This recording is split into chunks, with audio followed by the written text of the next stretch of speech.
ये already 4th semester में CPC है आपका, सिविल प्रोसीजर कोड 1908। ये सेक्शन 15 और से लेकर सेक्शन 21 तक 21 तक कि कोई मुकदमा कहाँ दाखिल किया जाएगा, कौन सा मुकदमा कहाँ दाखिल किया जाएगा, इसके संदर्भ में यह है।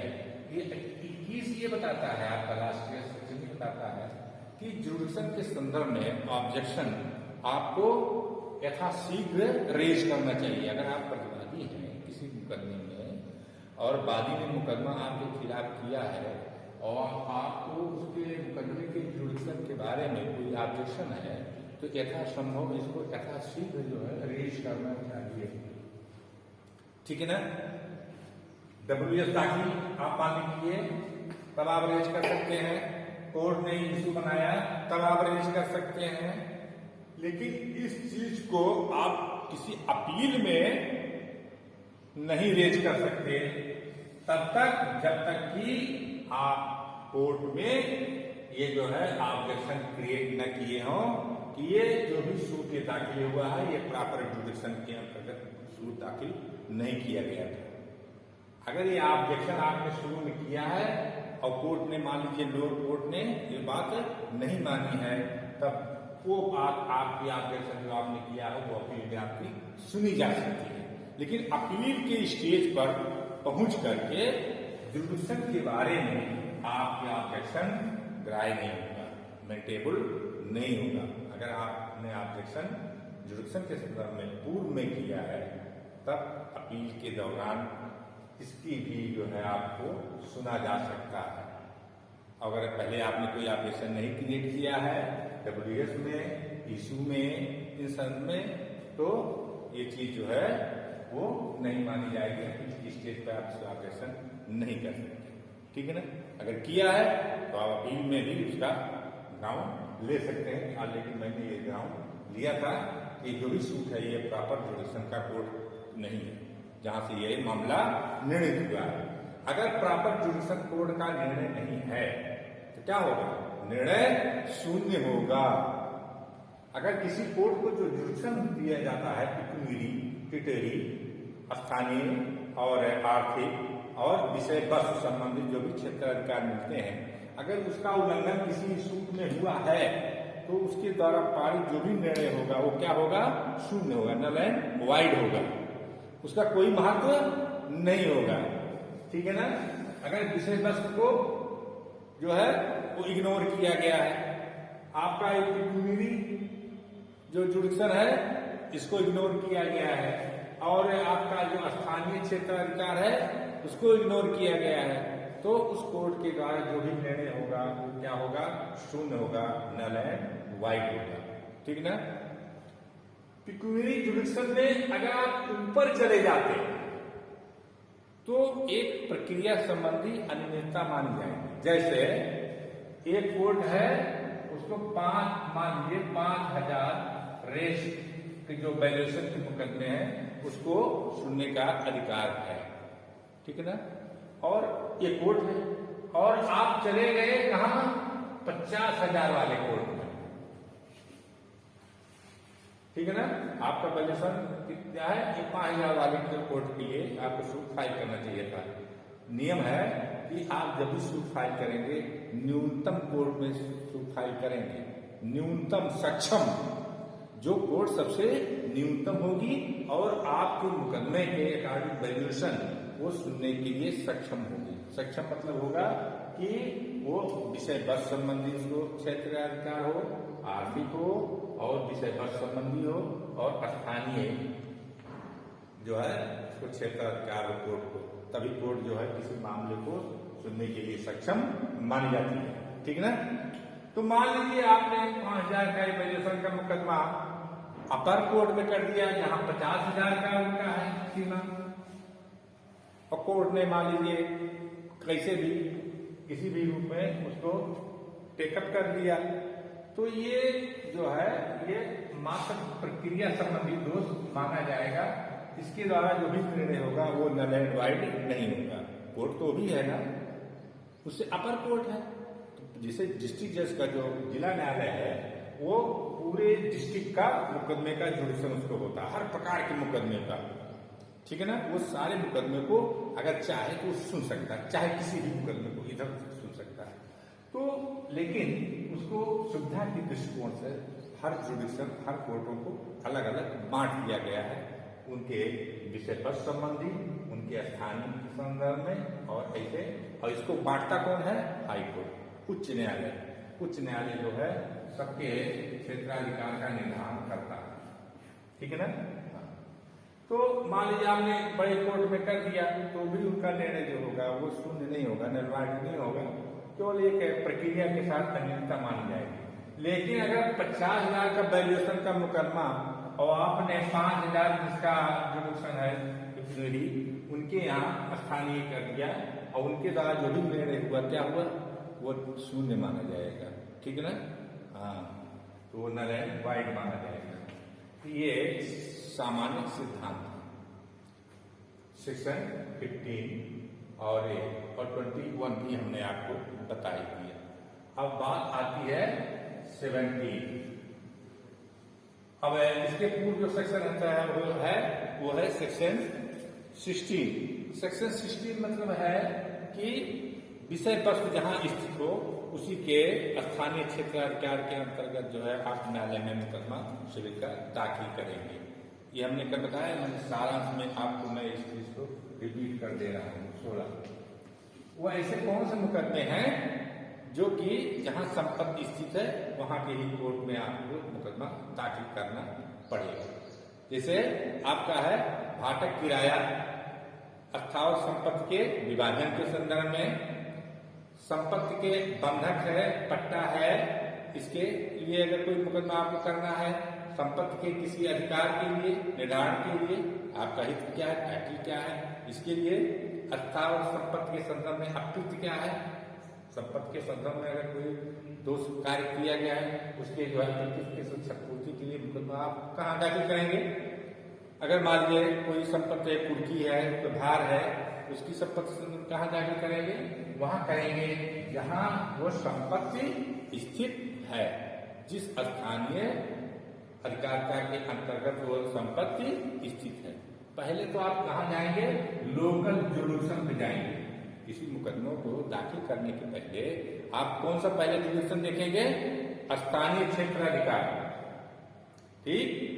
अब जैसे अंबेडकर नगर का आपका जिला है, यहाँ का जो मुकदमा होगा इसी जिले में देखा जाएगा। इसको क्या बोलते हैं?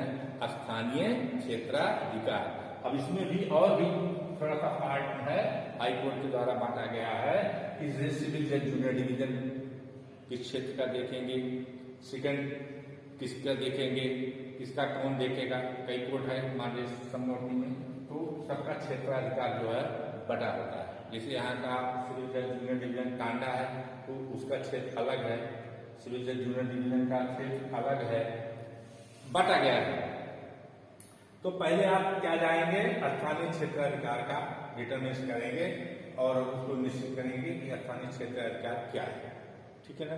उसके बाद आप जाएंगे विषय वस्तु। विषय वस्तु के संदर्भ में कौन सा न्यायालय इसका क्षेत्राधिकार रखता है, ठीक है ना, इस पे जाएंगे। उसके बाद जाएंगे आर्थिक आधार पर कि कौन सी कोर्ट कितने वैल्यूएशन का मुकदमा सुनने के लिए सक्षम है, ठीक है ना। जो सबसे लोएस्ट कोर्ट होती है सिविल न्यायालय की वो 5,000 से स्टार्ट होती है। सिविल जज जूनियर डिवीजन कनिष्ठ बोलते हैं उसको, ठीक है ना। जो सबसे लोएस्ट कोर्ट होती है वो 5,000 के जो मुकदमे होते हैं वैल्यूएशन के सिविल के, वो मुकदमे सुने जाते हैं। तो ये सिद्धांत है कि न्यूनतम श्रेणी के न्यायालय में जाना चाहिए पिक्यूरी वाले। तो ये सब आपका है, ठीक है ना। तो सेक्शन 16 हो गया आपका। और सेक्शन अब आपको हम बताते हैं 17, ठीक है ना। अब बात ये आती है कि अगर विभिन्न न्यायालयों की अधिकारिता के अंतर्गत भीतर अस्थावर संपत्ति है, बात कहां होगा कि जैसे मान लीजिए ये है, ठीक है, और ये जो है इनकी संपत्ति कहां है? ये मान लिया अम्बेडकर नगर है, अम्बेडकर नगर है। और एक की संपत्ति कहाँ भी है, एक और संपत्ति कहाँ है, सुल्तानपुर में है। कहाँ है, सुल्तानपुर में है, ठीक। और एक संपत्ति कहाँ है, फैजाबाद में है, ठीक है ना। कई संपत्ति, 3। ये है का, ये जो है संपत्ति कहाँ है, अम्बेडकर नगर, सुल्तानपुर, फैजाबाद। किसकी संपत्ति है, एक, ठीक है ना। अब इस मुकदमे संपत्ति के संदर्भ में अगर आपको सूट दाखिल करना है तो आप चाहे अम्बेडकर नगर में करें, चाहे सुल्तानपुर में करें और चाहे फैजाबाद में करें, लेकिन शर्त एक है। शर्त क्या है कि इन तीनों संपत्ति को एक साथ वैल्यूएट कर लेंगे, ठीक है ना। जैसे ये संपत्ति का कीमत कितनी है, मान लीजिए 1 लाख है, 1 लाख सही होगा, 5 जीरो हो गए ना। इसका 2 लाख है, ठीक। इसका जो है 5 लाख है, कितना हुआ है, 5 2 7 1 8 लाख हुआ। तो अब जहां भी आप दाखिल करेंगे तो 8 लाख का जो वैल्यूएशन होगा कोर्ट, तो तुम्हें जिसको पावर होगी सक्षम कोर्ट होगा, आप वहीं मुकदमा दाखिल कर देंगे। सुल्तानपुर में चाहे दाखिल कर दीजिए 8 लाख वाले में, चाहे अम्बेडकर नगर में, चाहे फैजाबाद में, ठीक है ना। तो वो जुडिशन किसका होगा, सिविल जज सीनियर डिवीजन, सीनियर डिवीजन या जिला जज। क्या अगर आप दाखिल करना है तो उनका जो है पिक्यूनरी जुडिशन जो है असीमित होता है, उसमें पैसे में कोई उनमें सीमा नहीं है, चाहे जितने अमाउंट का मुकदमा हो। इसका सिविल जज सीनियर डिवीजन जो है वो चाहे जितना अमाउंट का मुकदमा हो वो देख सकता है। तो किसके यहाँ मुकदमा दाखिल होगा, सिविल जज सीनियर डिवीजन, जनपद न्यायाधीश, ठीक है। चाहे आप अम्बेडकर नगर में कर दो, चाहे सुल्तानपुर में कर दो, चाहे फैजाबाद में कर दीजिए, लेकिन तीनों संपत्ति को मिला करके ही करना पड़ेगा। कि नहीं कि यहां भी मुकदमा करो, फिर यहां भी करो, फिर यहां भी करो, ऐसा नहीं, ठीक है ना। हाँ, इसलिए क्योंकि एक ही मुकदमे से ये पूरे मामले क्लियर हो जाएंगे और नहीं कई मुकदमे बनेंगे कि तो मुकदमों की क्या हो जाएगी, इस तरह अगर प्रोविजन लागू कर दिया जाए तो मुकदमों क्या होगी, बढ़ोतरी होगी। तो मुकदमों की बढ़ोतरी नहीं होना चाहिए, मुकदमे जितने कम रहेंगे उतनी जल्दी न्याय मिलेगा, उतनी जल्दी सुनवाई होगी, उतनी जल्दी प्रोसीडिंग आगे बढ़ेगी, स्पीडी ट्रायल होगा, पक्षकार को न्याय मिलेगा।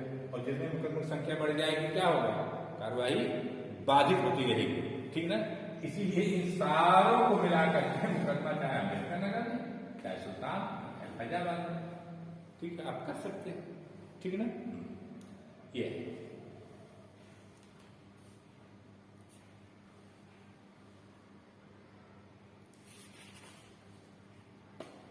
तो इस तरह से है। अब सेक्शन 18 क्या बताता है, जहां की स्थानीय अधिकारिता की सीमाएं अनिश्चित हैं, आप निश्चित नहीं कर पा रहे हैं कहाँ है, तो बाद संस्कृति जाने का जो स्थान होगा वो जैसे 2 न्यायालय के बीच में किस न्यायालय की अधिकारिता के अंतर्गत है ये क्लियर नहीं हो पा रहा है, ठीक है ना। तो आप कोई भी मुकदमा किसी भी न्यायालय में आप दाखिल कर दीजिए, जैसे 2 न्यायालय के क्षेत्राधिकार के अंतर्गत ये मुकदमा इसमें ये आप कंफर्म नहीं हो पा रहा है, लेकिन इसका जो है उल्लेख आप अपने मुकदमे में करेंगे कि अनिश्चितता के अभाव में मैं ये मुकदमा यहाँ संस्थित कर रहा हूँ। तो वो मुकदमा जहां आप संस्थित कर देंगे यह माना जाएगा कि न्यायालय क्षेत्राधिकार है और जो भी निर्णय होगा वो मान्य होगा, ठीक है ना। ये तो ये है, और इसको जो है लागू करने के लिए जो है ये क्या होना चाहिए, विवादित स्थावर संपत्ति 2 या 2 से अधिक न्यायालयों में किस न्यायालय के स्थानीय अधिकारिता में स्थित है अनिश्चित वही मुकदमे, ठीक है ना। ऐसी अनिश्चितता का कथन न्यायालय के समक्ष अवधानी आपको कथन करना पड़ेगा, ठीक है। और कथित अनिश्चितता के संबंध में न्यायालय की संतुष्टि पर्याप्त आधार, न्यायालय समझे कि वास्तव में आप जो बात कह रहे हैं कि जुडिशन इस न्यायालय को इस न्यायालय को हो, ये कंफर्म नहीं हो पा रहा, न्यायालय भी इस पर मुहर अपनी लगाए। तो जिस कोर्ट में ये मुहर लगा देगा कि मामला अनिश्चितता का है और किस कोर्ट की जुडिशन का ये मामला है, तो वो मुकदमा अगर सुन रहा है तो वो प्रॉपर कोर्ट होगा। ठीक है ना। न्यायालय ने अपनी संतुष्टि और अधिकारिता की अनिश्चितता को अभिलेख पर ले लिया हो, न्यायालय ने भी मान लिया हो कि वास्तव में ये जो स्थानीय अधिकारिता है न्यायालय की, ये अनिश्चितता है और उसको अभिलेख पर उसका उल्लेख भी कर दिया। ठीक है ना। अगर ये शर्तों को पूर्ण करने के उपरांत अगर किसी मुकदमे का विचारण करता है तो ऐसा बात न्यायालय पर दिया गया निर्णय सक्षम अधिकारिता वाला न्यायालय के द्वारा दिया गया निर्णय माना जाएगा। ठीक, कॉन्सेप्ट क्लियर। तो ये आपका सेक्शन 18, ठीक है ना, कॉन्सेप्ट क्लियर। हाँ, तो ये ठीक है। अब शरीर या जंगम संपत्ति सेक्शन 9, आपका सेक्शन 9 क्या है? इसका सेक्शन 9 है कि जंगम या शरीर के विरुद्ध जो भी अपराध होते हैं, अपराध मतलब जो भी दोष कार्य होते हैं, तो आप मुकदमा कहाँ दाखिल करेंगे? ठीक है ना।